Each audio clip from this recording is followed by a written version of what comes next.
Afternoon everyone. Last time जब हम class कर रहे थे तो हम बहुत ही रैंडमली कुछ चीज़ों पे जा रहे थे और उसको थोड़ा समझने की कोशिश कर रहे थे। आज के दिन जब शुरू करेंगे तो जैसे मैं विजय जी से बात कर रहा था कि बहुत बेसिक से शुरू करेंगे। बेसिक यानी क्या?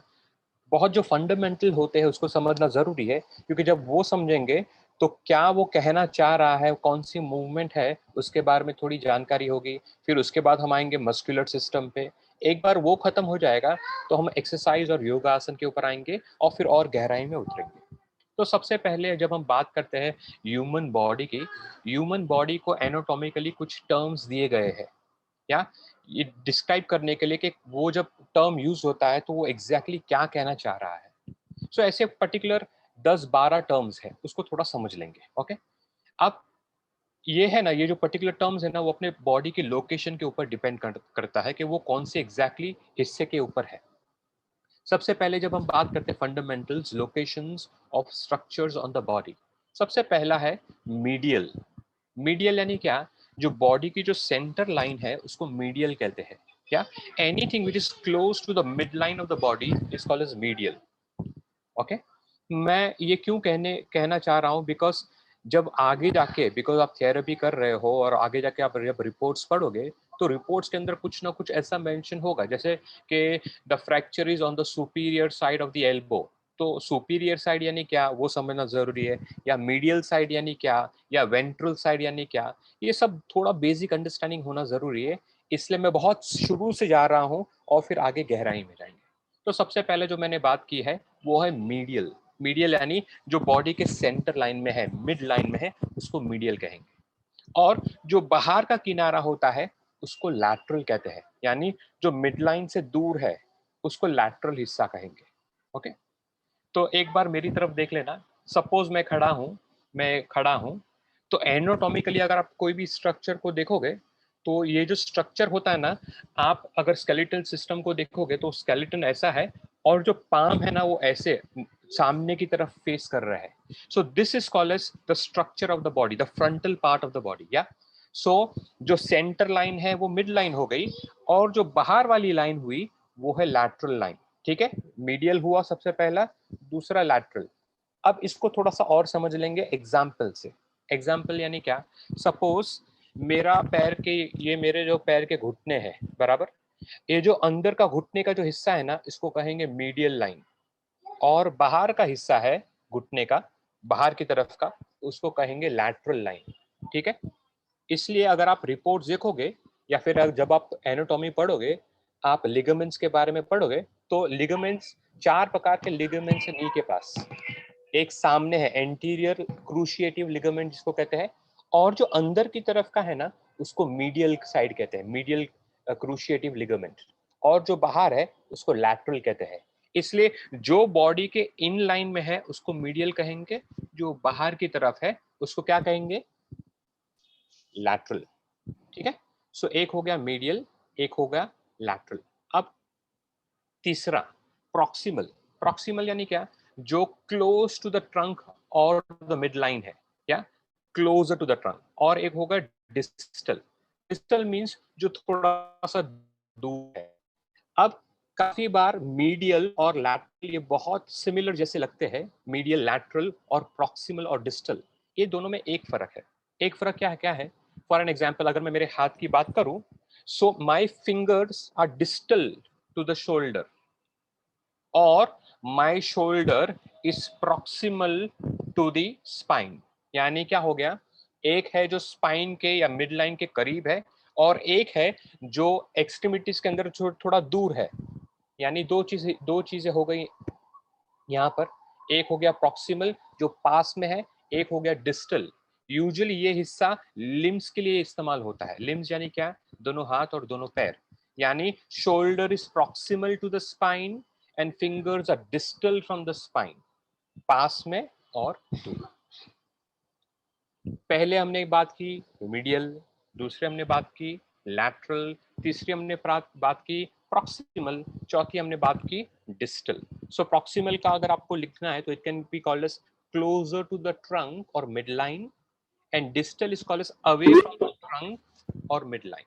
या अवे फ्रॉम द ट्रंक और मिड लाइन। अब पांचवा है जिसको कहते हैं सुपीरियर, और जो छठवा है उसको कहेंगे इंफीरियर। सुपीरियर यानी क्या, जो ऊपर की तरफ है उसको कहेंगे सुपीरियर, और जो नीचे की तरफ है उसको कहेंगे इंफीरियर। क्या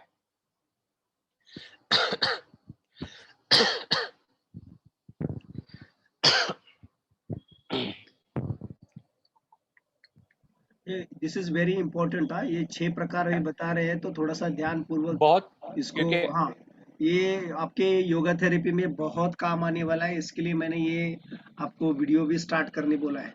सो या 1 घंटे के लिए अपने आप को वक्त दो, अपने नॉलेज के लिए वक्त दो। 1 घंटे से कुछ नहीं होगा, आपका कोई बड़ा पहाड़ टूट पड़ने वाला नहीं है। Okay, start. पहाड़ तो तोड़ना पड़ेगा विजय जी। या या ओके। घर में से पहाड़ टूट नहीं पड़ेगा, ऐसा बोल रहा हूँ मैं। पहाड़ तो तोड़ना है, इतना बड़ा जिम्मेदारी ले रहे हैं योगा थेरेपी की तो। थेरेपी की, या या सो बहुत बेसिक। पांचवा था सुपीरियर, ऊपर की तरफ का, और नीचे का इंफीरियर। मैं एक्चुअली संजय जी को देख रहा हूँ, मैं और संजय जी एक बार एग्जाम में साथ में थे थाने स्कूल में। So I am so happy to see you Sanjay ji. Yeah yeah अब सुपीरियर हो गया ऊपर की तरफ का, इंफीरियर हो गया नीचे की तरफ का। फॉर एन एग्जाम्पल, जब भी इसके बाद का एक स्लाइड है पर्टिकुलर जिसके अंदर हम एक ही आसन, अगर वॉरियर 2 की बात करते हैं तो कौन सी मूवमेंट उसके अंदर हो रही है उसके बारे में बात करेंगे। क्या फिर सातवां हो गया एंटीरियर, और आठवां हो गया पोस्टीरियर। एंटीरियर यानी जो आगे का हिस्सा है वो एंटीरियर, और जो पीछे का हिस्सा है वो पोस्टीरियर। लास्ट टाइम धारा जी ने एक पोस्चर किया था, वो था वीरभद्रासन द्वितीय। उसके अंदर हमने बहुत क्लियर कट पेल्विस के अंदर एक एग्जांपल लिया था, एंटीरियर पेल्विस और पोस्टीरियर पेल्विस। जैसे पेल्विस के 3 हिस्से हैं ना, न्यूट्रल पेल्विस, एंटीरियर पेल्विस और पोस्टीरियर पेल्विस। और धारा जी ने जब पोस्चर लिया था तो हमने धारा जी को बोला था, धारा जी आप अगर थोड़ा सा पोस्टीरियर पेल्विस कर लोगे तो आप न्यूट्रल पेल्विस के अंदर आ जाओगे। तो पोस्टीरियर, एंटीरियर यानी आगे का हिस्सा, और पीछे का जो हिस्सा है उसको कहेंगे पोस्टीरियर। ये जो शब्द है एंटीरियर, पोस्टीरियर, सुपीरियर और इंफीरियर, ये बहुत सारी बार योगा पोस्चर्स के अंदर नाम आने वाली चीजें हैं। क्या लास्ट के अब 4 बचते हैं, एक होता है वेंट्रल, एक होता है डॉर्सल, और एक होता है सुपरफिशियल, और एक होता है डीप। अब वेंट्रल क्या है, ventral is on the front of the body. या ventral and superior are somewhat similar. Dorsal is at the back of the body. Dorsal and posterior are somewhat similar. Yeah. So anterior and ventral are similar. Posterior and dorsal are similar. Ventral, ventral is the front. Dorsal is the back. Yeah. And the lastly is superficial and deep. Superficial यानी skin के ऊपर बाहर के सतह पर है, और deep यानी जो अंदर के सतह पर है उसको कहेंगे। ओके। मैं आपको आज जो भी प्रेजेंट कर रहा हूं उसको मैं आपको एक पीडीएफ फॉर्मेट में आज ही विजय जी को भेज दूंगा। विजय जी आप सबको, यानी आपको, आप खाली समझ लेना, सब कुछ उसके अंदर लिखा हुआ है, डिफाइन किया हुआ है। क्या सो मैं जस्ट एक बार रिवाइज करता हूँ। Location of the structure of the body, जो सेंटर है वो है मिड लाइन, और द मीडियल जो बाहर की तरफ का हिस्सा है वो है लैटरल, बराबर। फिर एक है जो स्पाइन के सेंटर में जो ऊपर की तरफ होगा या पास की सेंटर लाइन की तरफ होगा वो है प्रॉक्सिमल, जो उससे दूर होगा वो होगा डिस्टल। जो ऊपर की तरफ होगा वो सुपीरियर, नीचे की तरफ होगा वो इंफीरियर, आगे की तरफ है वो एंटीरियर, पीछे की तरफ posterior. Ventral also means the front, dorsal also means the back, और जो स्किन के ऊपर के तरफ होगा, कोई भी चीज ऊपर के लेयर पे होगी वो होगा सुपरफिशियल, जो अंदर की तरफ होगी वो होगा deep. Going on to the next slide. Okay. अब जब हम बात करते हैं कोई भी पोस्चर की, तो lot of time one posture is made up of so many complex things. Complex things यानी क्या, सर आप यूजुअली सर डिस्टर्ब कर रहा हूँ। सर आप ये कर रहे हो क्या, शेयरिंग कर रहे हो क्या? शेयर एक्चुअली मुझसे नहीं हो पा रहा है विजय जी। अच्छा। ये मैं क्या समवन एनी,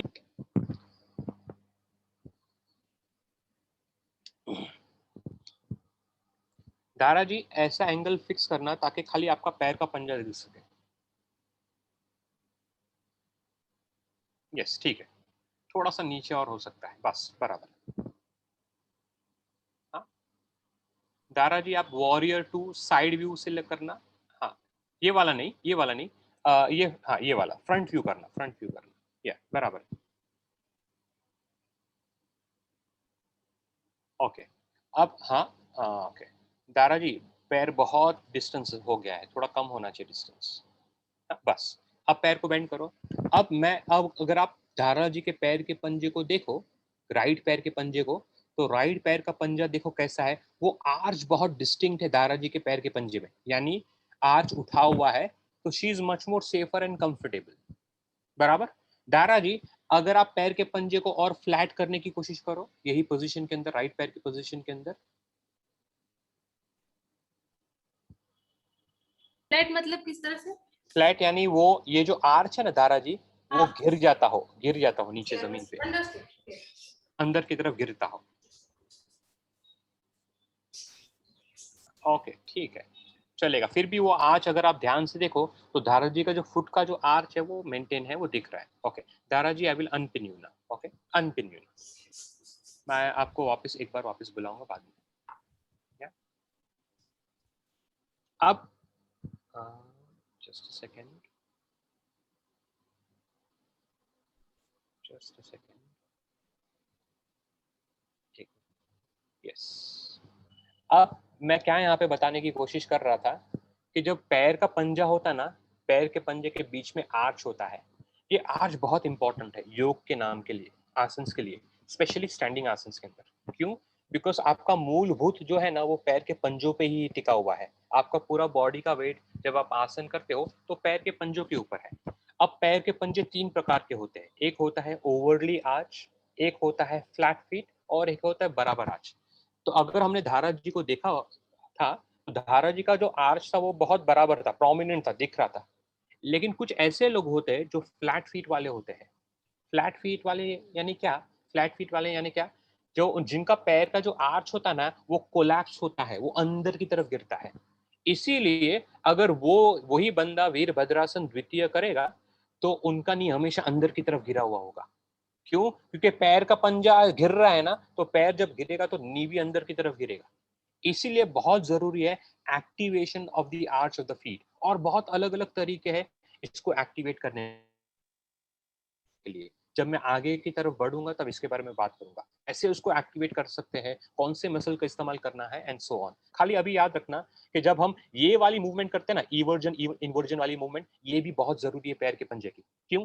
बिकॉज अगर ये मूवमेंट कम होगी तो हमारी अंदर की पैर के पंजे की जो मूवमेंट कम होने के कारण एंकल पे स्ट्रेन ज्यादा हो सकता है। इसलिए अगर आपने देखा होगा कुछ लोग को जिनका एंकल बहुत वीक होता है, गल बार बार ट्विस्ट होता है, और जब भी बहुत स्ट्रेनियस वजन वाला आसन होगा तो ये इनस्टेबिलिटी के कारण जिनको पहले से एंकल की इंजरी है उनको दिक्कत होगी वहां पे बैलेंस करने के लिए। इसलिए वो आर्च को मेंटेन करना, पैर के पंजे को मेंटेन करना बहुत जरूरी है। मैं इसका एक बहुत सिंपल उदाहरण दूंगा, जो मैं विजय जी से बात भी कर रहा था आज, कि क्या हम एक टॉपिक ले सकते हैं 6 पॉइंट की। तो मैं एक 6 पॉइंट का एग्जाम, मैं थोड़ा स्लो जा रहा हूँ, मैं चाहता हूँ लेकिन सब कुछ समझते हुए जाए, चलेगा ना आप लोग को? बहुत स्लो नहीं हो रहा है ना? ओके नहीं सर। ओके, मैं चाहता हूँ कि सब लोग सॉरी, कौन है आज आपके आसपास में, कोई है जो अवेलेबल है घर पे? सर मेरी डॉटर है। आपके डॉटर है, प्लीज उनको बुलाओ, हाँ, प्लीज, अगर if she can come. She will come sir. Yes, thank you so much.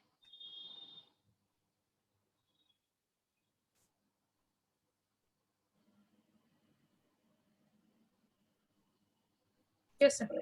Yes, Dara ji, hi, what's your name? Kasak हाँ, Kasak Rathore. Kasak, hi Kasak, how are you? Fine. Okay, अब दारा जी आप खड़े हो जाओ ताकि हम आपको और कसक को पूरी तरह से देख सके स्टैंडिंग पोजीशन।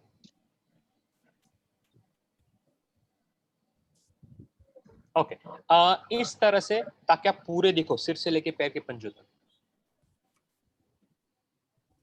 थोड़ा सा please, I know I am asking you to adjust.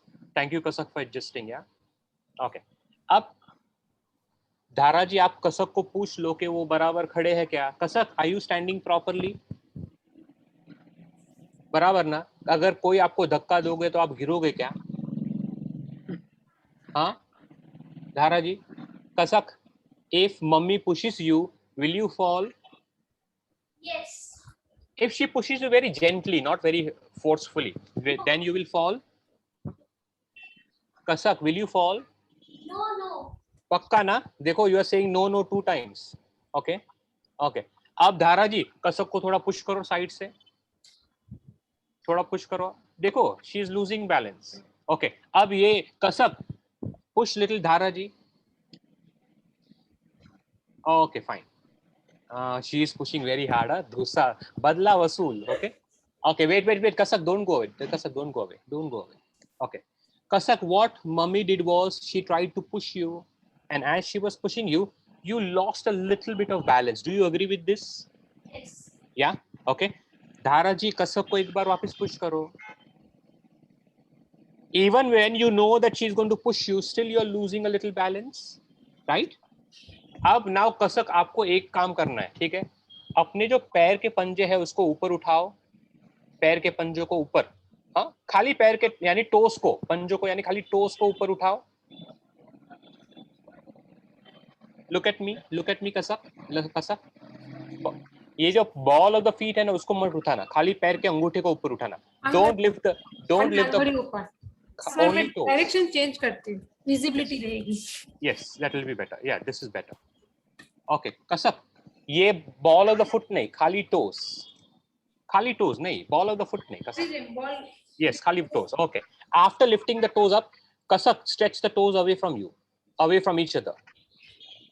और अवे करने के बाद नीचे लगा के जमीन पे दबा दो उसको. हाँ, बराबर.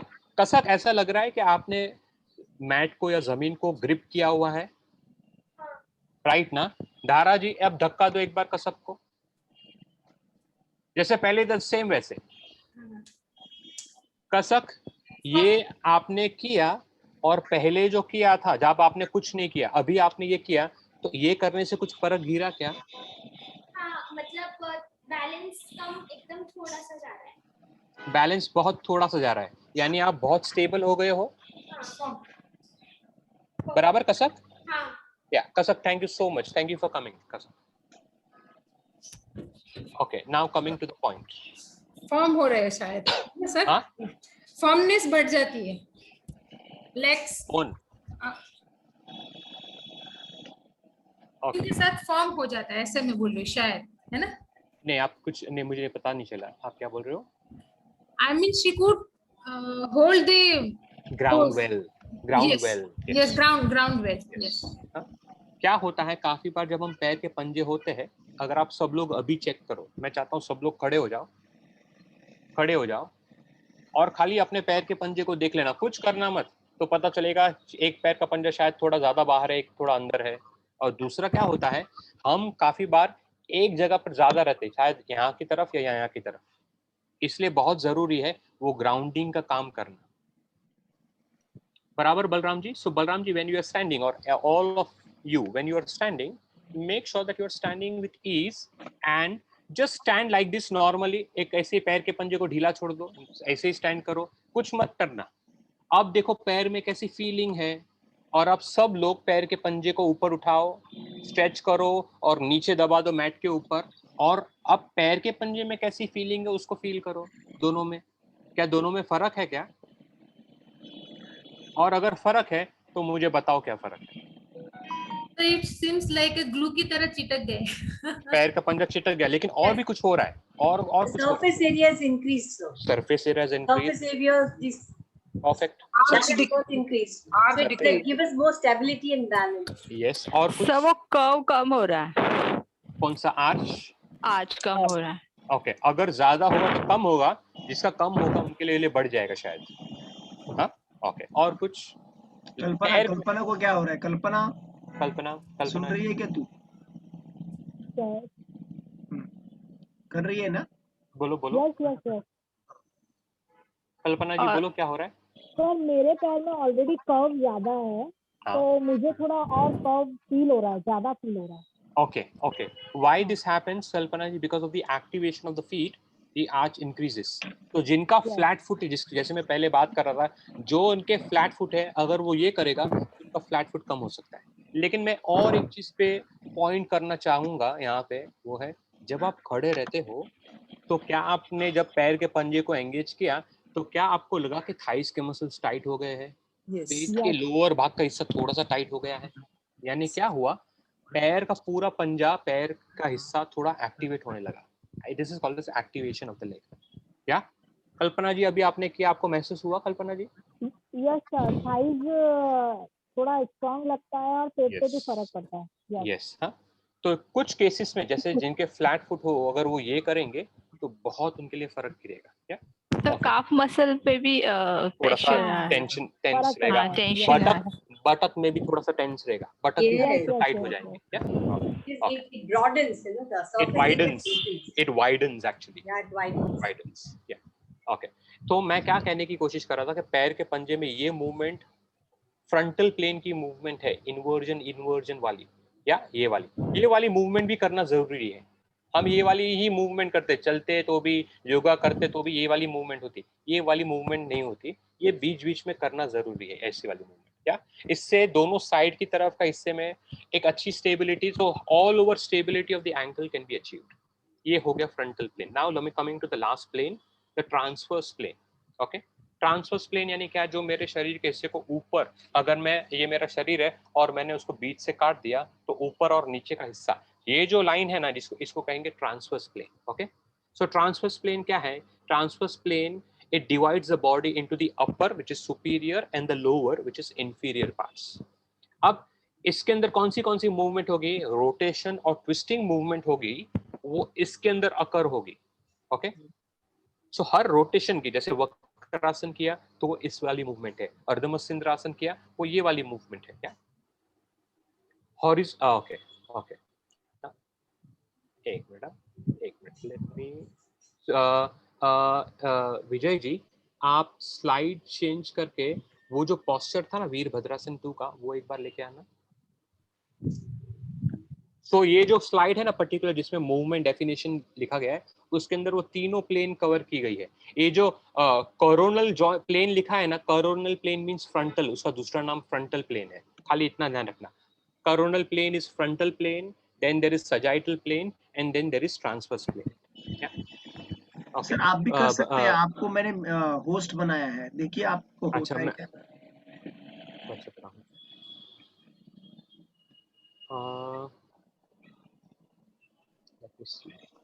थोड़ा सा एरो नीचे ऊपर करिए, देखिए. नहीं हो रहा है. ठीक है, मैंने कर दिया है, मैंने लेके आया वो दो पोस्टर दिख रही है, पोस्टर दिख रही है, मैंने लेके आया वो slide. Yes I can see. एक मिनट, थोड़ा सा बड़ा.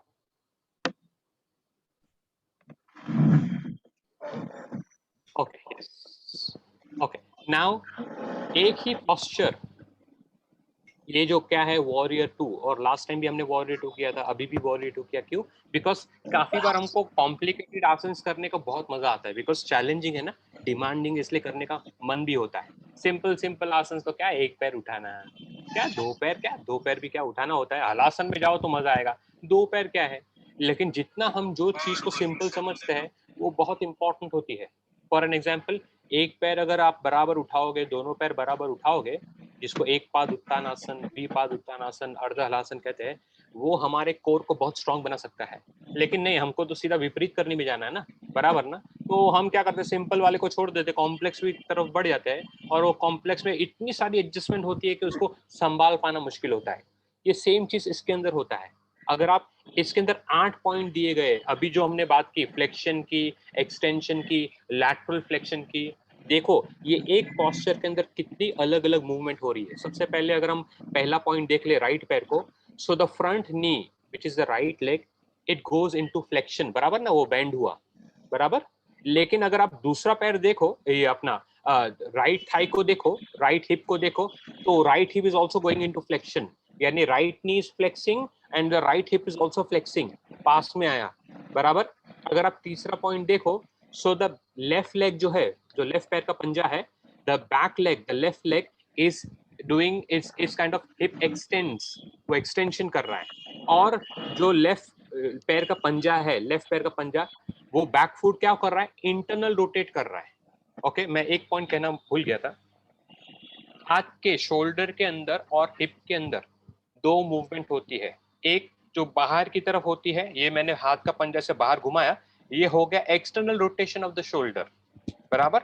और यही को जब मैं अंदर करूंगा तो वो हो जाएगा internal rotation of the shoulder, ठीक है। पैर के पंजे में भी यही होगा।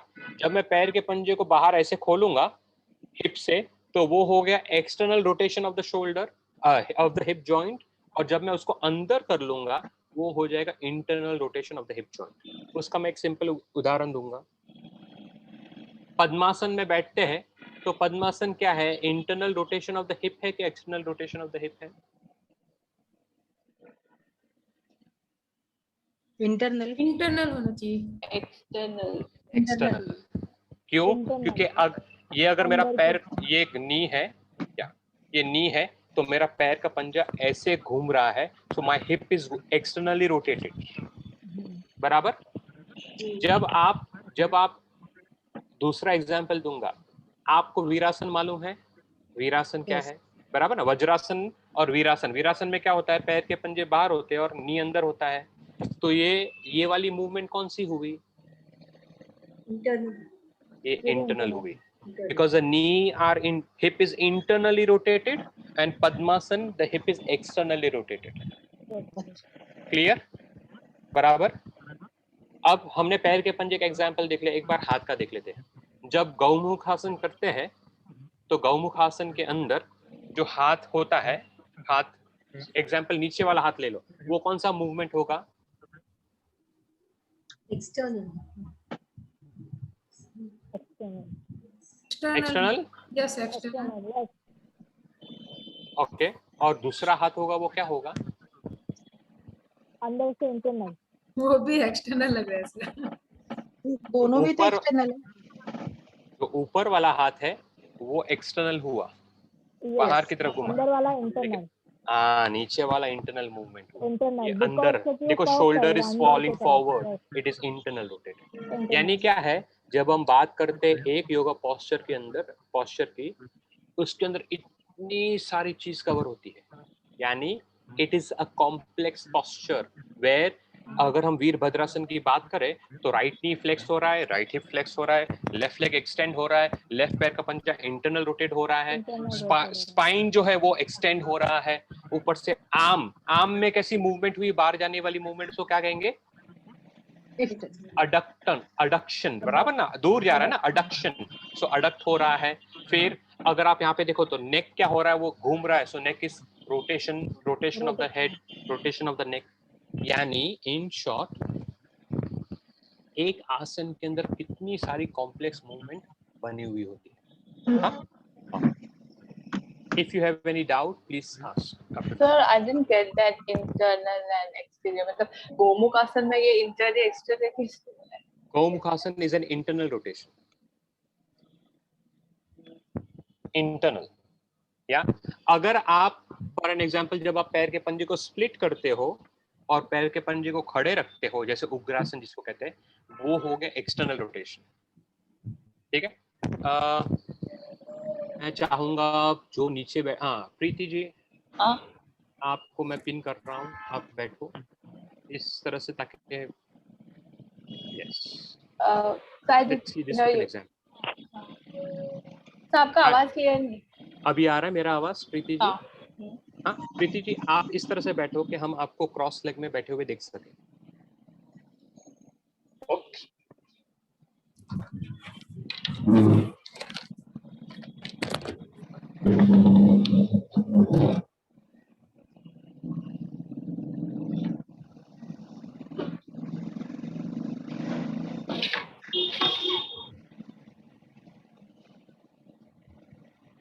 Are you getting the point which I am making?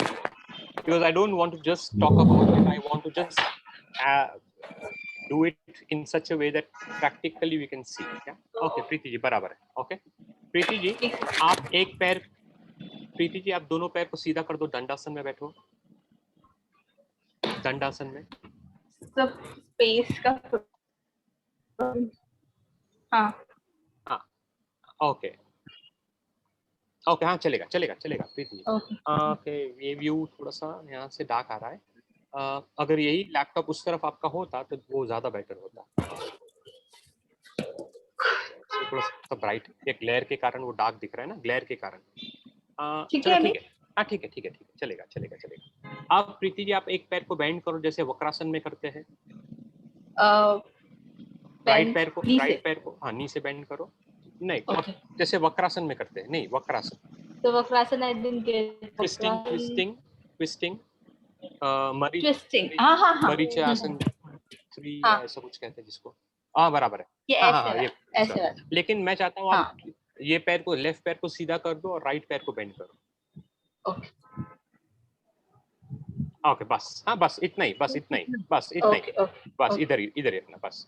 अब आपका पैर अगर बाहर गिरेगा तो हिप इज एक्सटर्नली रोटेटेड, जरा देख लो, राइट नी को बाहर गिरने दो, right knee, yes this is external rotation movement, ठीक है। अच्छा, तो मेरा हिप का external rotation movement, your hip is turning like this to make this movement possible, तो ऐसे घूम रहा है, ठीक है। तो ये एक्सटर्नल, ये एक्सटर्नल। अब आप अंदर ले लो, जैसे आप इसको राइट पैर को वज्रासन में बैठना हो तो कैसे होगा,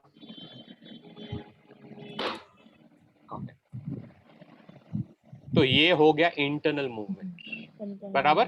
ये इंटरनल हुआ, जब आप पहले जमीन पे ही बैठे थे ना तो वो अंदर की इंटरनल मूवमेंट थी। अभी क्लियर हुआ ये? हाँ क्लियर अप टू नाउ? हाँ हाँ clear, thanks. I will unpin you. Thank you, Preeti.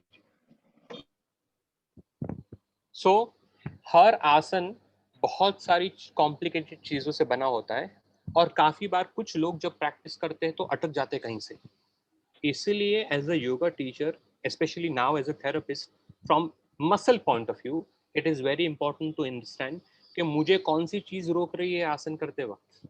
क्या मुझे पैर का पंजा, हिप अगर मैं घुमा नहीं पा रहा हूँ, पद्मासन में बैठ नहीं पा रहा हूँ, तो क्यों नहीं बैठ पा रहा हूँ, मुझे कौन सी चीज रोक रही है? क्या आगे से रोक रही है, पीछे से रोक रही है, अबडक्शन वाली मूवमेंट रोक रही है, कौन सी मूवमेंट रोक रही है और ऐसा क्यों हो रहा है, वो जानना जरूरी है।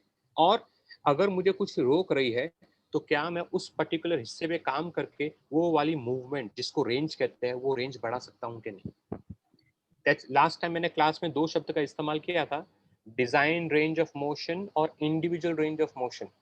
जब हम पैदा होते हैं हम सब एक डिजाइन रेंज ऑफ मोशन से बने हुए आते हैं, यानी हमारा हाथ ऐसे भी उठ सकता है, ऐसे भी उठ सकता है, सब कुछ हो सकता है। लेकिन जब हम अपने शरीर का इस्तेमाल नहीं करते हैं, मसल्स का इस्तेमाल नहीं करते हैं, तो हमारी जो रेंज होती है वो रेंज कम होने लगती है। इसीलिए ये रेंज कम होने के कारण हम आ जाते हैं जिसको कहते हैं इंडिविजुअल रेंज ऑफ मोशन। यानी पहले मैं तो इतना कर सकता था लेकिन मैंने एक्सरसाइज कभी की नहीं लाइफ में, हमेशा मेरा काम है एक पर्टिकुलर जगह पे बैठ के काम करना, कुछ मूवमेंट होती नहीं है, उतरता हूँ, घर पे बैठता हूँ, आराम से बैठ के काम करता हूँ, बाहर जाता हूँ लिफ्ट खड़ी रहती है, नीचे आ जाता हूँ, उसके नीचे पहुंचता हूँ तो गाड़ी खड़ी रहती है तो उसमें चले जाता हूँ, फिर वापस लिफ्ट में। Means what happens, my range of movement is less and that's why मेरा जो मूवमेंट होना चाहिए अब वो मूवमेंट इतना क्लियरली नहीं होता, तो I come to an individual range of motion. और अगर आप बार बार प्रैक्टिस करोगे, इस्तेमाल करोगे, लास्ट टाइम मैंने क्लास में कहा था मसल का एक सिंपल फंडामेंटल है, यूज इट और lose it. If you don't use it you will lose it. तो आपको इस्तेमाल करना पड़ेगा और उसको हर जगह से इस्तेमाल करना पड़ेगा, खाली एक ही जगह की नहीं। इसीलिए मैं आउट ऑफ टॉपिक अभी जा रहा हूँ खाली एक एक्सप्लेनेशन देने के लिए। सूर्य नमस्कार जब हम करते हैं, सूर्य नमस्कार की हमारी मूवमेंट ये वाली प्लेन की होती मूवमेंट, बराबर ना, ये वाली, बराबर। लेकिन बाहर एक दूसरा टाइप ऑफ सूर्य नमस्कार है जिसको कहते हैं सूर्य नमस्कार ए और बी, आपने नाम सुना होगा शायद। ये ए और बी क्या है, ये ए और बी में मूवमेंट है ना हमारी, ऐसी मूवमेंट नहीं होती हमारी, मूवमेंट ऐसी साइड वाली मूवमेंट होती है। क्यों? ताकि हम खाली एक प्लेन ना यूज करते हुए साइड का प्लेन भी इस्तेमाल कर सके। तो इसलिए सूर्य नमस्कार 2 के अंदर, ए और बी के अंदर ये वाली मूवमेंट आती है। क्यों? ताकि शरीर का हम हर जगह से इस्तेमाल कर सके।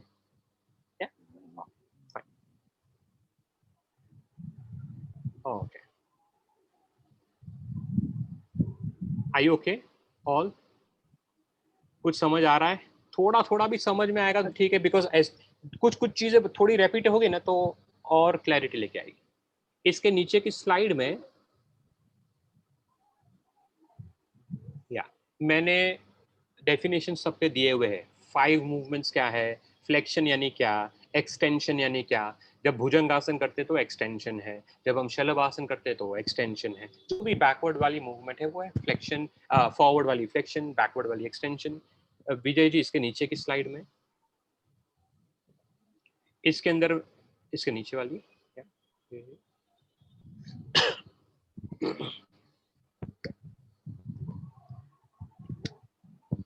मुझे पहले ऐसे लग रहा था कि मैं बोल पाऊंगा कि नहीं बोल पाऊंगा, बिकॉज थोड़ा सा गला दुख रहा था। Luckily I am managing well. Vijay ji है जिन्होंने सब फिट कर दिया है, राइट विजय जी? इसके अंदर मैंने डायग्राम के साथ बताया है कौन सी मूवमेंट कैसी है, फ्लेक्शन वाली क्या क्या मूवमेंट है, ठीक है? फ्लेक्शन। ओके, एक खाली मैं आर्म, एक खाली आर्म की मूवमेंट में बताना चाहूंगा।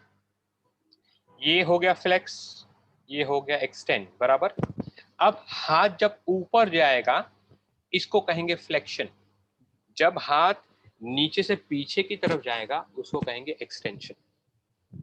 जब आप पैर के पंजे को सीधा ऊपर उठाते हो तो वो हो गया फ्लेक्शन, जब उसको पीछे की तरफ लेके जाओगे वो हो गया एक्सटेंशन, ठीक है? Okay, now Vijay ji change.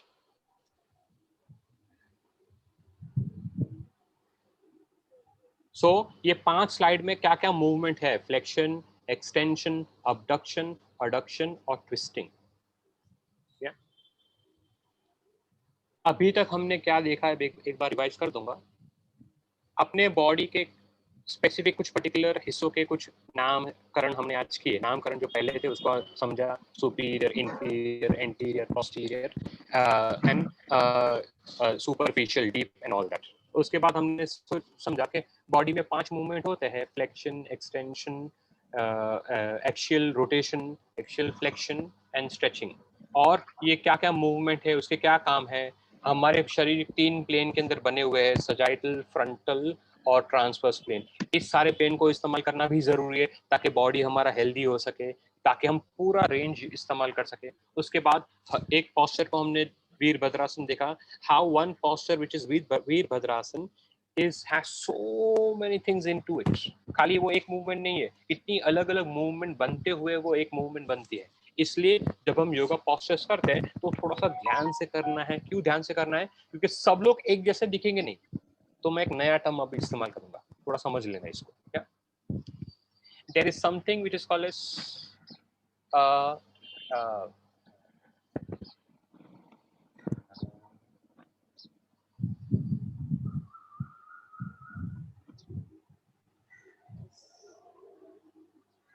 जब शो शाइनिंग करते हैं उसको क्या कहते हैं? When we do show shining उसको क्या कहेंगे? Sorry sir. हाँ, एस्थेटिक्स। शो शाइनिंग करते हैं ना, aesthetics, aesthetics, aesthetics. Okay, so there is one term which is called as aesthetics and there is one term which is called as benefits. यानी क्या? मैंने जब पहली बार विजय जी को देखा था ना, you will just take Vijay ji example. जब मैं सोमया में साथ में थे और जब विजय जी आसन कर रहे थे, तो विजय जी को अगर आप पहली सामने देखोगे ना, तो सबसे पहला इंप्रेशन आपको ऐसा लगेगा he is having a body builder का फिजिक होता है ना, वैसा उनका फिजिक है।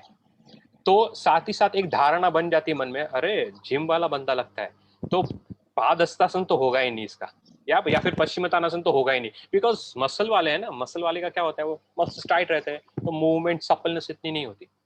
तो जब मैंने विजय जी को पहली बार, उनको काफी बार 2-3 बार मैंने शायद डेमोन्स्ट्रेशन के लिए बुलाया है विजय जी को आसन क्लास के अंदर। जब उन्होंने आसन किया, आई was like yeah he is a good balance of physique which is strength and at the same time flexibility। या उनके अंदर वो है, क्योंकि विजय जी की बॉडी थोड़ी सी यूनिक है। क्यों मैंने विजय जी का भी एग्जांपल लिया? Because he has a balance of both strength and flexibility, both. हम जब जनरल बात करते हैं तो हम क्या करते हैं, हम हमेशा 2 हिस्सों में घिर जाते हैं। एक हिस्सा ये है जो है बेनिफिट, आसन का बेनिफिट। आसन का बेनिफिट यानी क्या कि आसन भले मेरे से कम हो, भले मेरा इतना ना जाए, लेकिन उसको मैं बराबर होल्ड करूँ, उसको अलाइनमेंट का ध्यान रखूँ, वो सब चीज का ध्यान रखते हुए जब मैं आसन करूंगा तो मुझे उसका बेनिफिट मिलेगा। दूसरा शब्द का इस्तेमाल मैंने किया था, वो था एस्थेटिक्स। एस्थेटिक्स यानी क्या? एस्थेटिक्स यानी दिखाने के लिए कर रहे, दूसरों को इम्प्रेस करने के लिए कर रहे, कि भाई ये देखो मैं क्या क्या कर पा रहा हूँ, आप जल्दी मेरी फोटो निकालो, और फटाफट जब फोटो निकलती है और फेसबुक पे चली जाती है, ऐसा लगता है हाँ अच्छा हुआ बोल दिया छोड़ने के लिए, अभी छोड़ा ना, अब मुझे ठीक लग रहा है, पहले मुझे ठीक नहीं लग रहा था। सो हम हमेशा आसन करते हैं ना, तो अभी अभी कुछ लोग इन्फ्लुएंस होके आसन करते हैं from social media point of view. तो याद रखना, आपकी बॉडी है, आपकी बॉडी संदीप की बॉडी नहीं है, न प्रीति जी की बॉडी है, आपकी बॉडी है। यानी क्या, आपकी बॉडी के अंदर कुछ लिमिटेशन हो गए, तो उसका मतलब ये नहीं कि आपको उतना डीप आसन के अंदर चले जाना चाहिए कि दिखने के लिए अब अच्छा लग रहा है, लेकिन अंदर की वो जो पतंजलि कहते हैं ना, स्थिर सुख तो है ही नहीं। तो स्थिर और सुख का होना बहुत जरूरी है, स्थिर सुख आसना, because only when the body is steady and comfortable, your breath can manage well, and if the breath can manage well, your mind can be fully in control. हाँ, so benefit और aesthetic का मतलब ये कि aesthetic where you are not comfortable but you are doing because you are pushing the body, and when you keep on pushing your body more and more, and when the body is not meant to do it, then there is a possibility of injury. सबसे पहले class में हमने एक example ऐसे करके वो दिखाया था, सबके हाथ चेक किए थे ना कि किसका हाथ का पंजा अंदर जा रहा है, किसका नहीं जा रहा है, और हमने 2-3 केस में देखा था कि एक हाथ का पंजा इतना ही है, वो इतने अंदर जा रहा है, किसी का इतना था, किसी का एकदम ऐसा था 90 डिग्री। क्यों ये किया था? ताकि हमको चेक करना था कि क्या हमको रोक रहा है। अगर हम ऐसे इतने ही हैं, क्यों इतने ही हैं हम, क्या हमको कुछ रोक रहा है आगे से पीछे से, और अगर रोक रहा है तो क्या है। आगे से रोक रहा है तो थोड़ा ध्यान देंगे, पीछे से रोक रहा है मसल है तो और स्ट्रेच करते करते चले जाएंगे डीप पोस्चर के अंदर। लेकिन अगर कुछ जगह से रोक रहा है जो हड्डी है, तो अब हड्डी और हड्डी जब बहुत घिसते जाएगी तो प्रॉब्लम हो सकता है। इसीलिए जब एस्थेटिक्स की बात करते हैं, एस्थेटिक्स में क्या होता है, दिखाने के लिए एक पैर का पंजा ले लिया और यहाँ पे फिक्स कर दिया, अरे कितना मस्त लग रहा है, एकदम जबरदस्त लग रहा है। लेकिन मेरी लिमिटेशन कैसी है, मेरे पेल्विक का बोन का स्ट्रक्चर कैसा है, क्या वो एक्सटर्नल रोटेशन के लिए बना हुआ है, क्या फीमेल के लिए वो बना हुआ है, लेकिन क्या मेल के लिए बना है क्या? तो अगर मेल के नहीं बना है तो कितना वो जाता है, कितना जा सकता है, क्या पहले टाइम पे ही गया कि करते करते गया, क्या इंजरी होते हुए गया या कम इंजरी होते हुए गया। यानी there are, when we perform asanas, the point which I want to make here is everyone, अगर हम 12 लोग अभी है तो 12 लोग के पोस्चर हल्के हल्के अलग दिखेंगे, जरूरी नहीं है कि सेम ही दिखेंगे। और क्यों अलग दिखेंगे, और अगर हम उसको पकड़ ले कि भाई इसके अंदर ये लिमिट कर रहा है, इस पे काम करना पड़ेगा, तो हम वही पोस्चर के अंदर डीपर जा सकते हैं। So when we anatomically start working towards it, we can go deeper into the asana. लेकिन जबरदस्ती से करेंगे तो शायद लेने के देने। I will give you an simple example. I was in Shivananda ashram Kerala, और एक मैंने, आप आश्रम में रहते हो और प्रैक्टिस करते हो और सीखते हो, सिखाते हो, सब कुछ करते हो, तो वहाँ पे कुछ वॉलंटियर्स होते हैं जो पहले से ट्रेनिंग जिन्होंने ली और वहाँ पे हेल्प करने के लिए आते हैं। सो हमारी मुलाकात एक बंदे से हुई जो पहले वहाँ पे 2-3 साल पहले उसने ट्रेनिंग की थी, अभी वो वहीं रहता है तो हेल्प करने के लिए आ जाता है। तो उसको पूछा कि भाई आप थोड़े ऑकवर्ड चल रहे हो, आप थोड़े इंजर्ड हो गया। तो उसने क्या बोला, क्या मुझे स्पाइन की इंजरी हो गई है। कैसे हुई इंजरी आप जरा समझ लो, बिकॉज हम as a yoga teacher, Sandeep as a yoga teacher believes correct तो करना ही चाहिए सामने वाले को, अरे इतना नहीं और अंदर जाओ, चलो और हो सकता है, और हो सकता है। वो और के चक्कर में काफी बार कुछ गड़बड़ हो सकती है। Why as a yoga therapist I want you to bring your attention on this particular aspect, and also how you can gradually take them also is something is a skill that we can all develop. तो ये बंदा इसमें ये जो training होती है इसके अंदर आप एक पर्टिकुलर 2 हफ्ते 2.5 हफ्ते हो जाते हो, फिर आप थोड़ा थोड़ा सिखाना, एक ग्रुप बनता है छोटा सा, उसके अंदर आप सिखाते हो 2-3 लोगों को, और फिर उन लोग सिखाते हैं ऐसे। That's how you learn of teaching. So ये बंदा अर्ध मत्स्येंद्र आसन में था, और जो सीख रहा था, टीचर था जो 3 जन का क्लास ले रहा था, वो मेरे जैसा थोड़ा एंथुजियास्टिक था। तो उसने उसको बोला और नहीं और घूम सकते हो, तो उसने उसके दोनों शोल्डर पकड़े और उसको घुमा दिया। Twist, why? बिकॉज अर्ध मत्स्येंद्रासन में तो ट्विस्ट करना है ना। वो घुमाने के बाद for 2 years that person was in pain for 2 years। 2 साल के लिए वो पेन में था। क्यों? बिकॉज मूवमेंट बहुत सडन हो गई थी, muscle went into a spasm और फिर इंटरनल इंजरी हो गई थी। So as a yoga therapist, it's also our job to allow person to gradually go deeper into the posture. It should be like a progression. And क्या चीज अटक रही है वो भी थोड़ा ध्यान में देना जरूरी है, और उसको हम कैसे इंप्रूव कर सके ताकि पोस्चर के अंदर और डीपर जा सके। थर्ड, बेनिफिट, यानी अगर कोई नहीं जा सकता है दैट मीन्स उसकी कुछ लिमिटेशन है बोन की, वो नहीं जा पाएगा, जिंदगी में कभी नहीं जा पाएगा, कभी नहीं कर पाएगा वो। और हम बोले नहीं उसको तो मैं करके ही दिखाऊंगा और बोन से बोन टकराने लगूंगा, तो इंजरी के चांसेस है हमेशा। या एनी क्वेश्चन टिल नाउ? ये शेयरिंग बंद करो sir. Yes, okay, thank you Vijay ji. आप अरे क्या सर।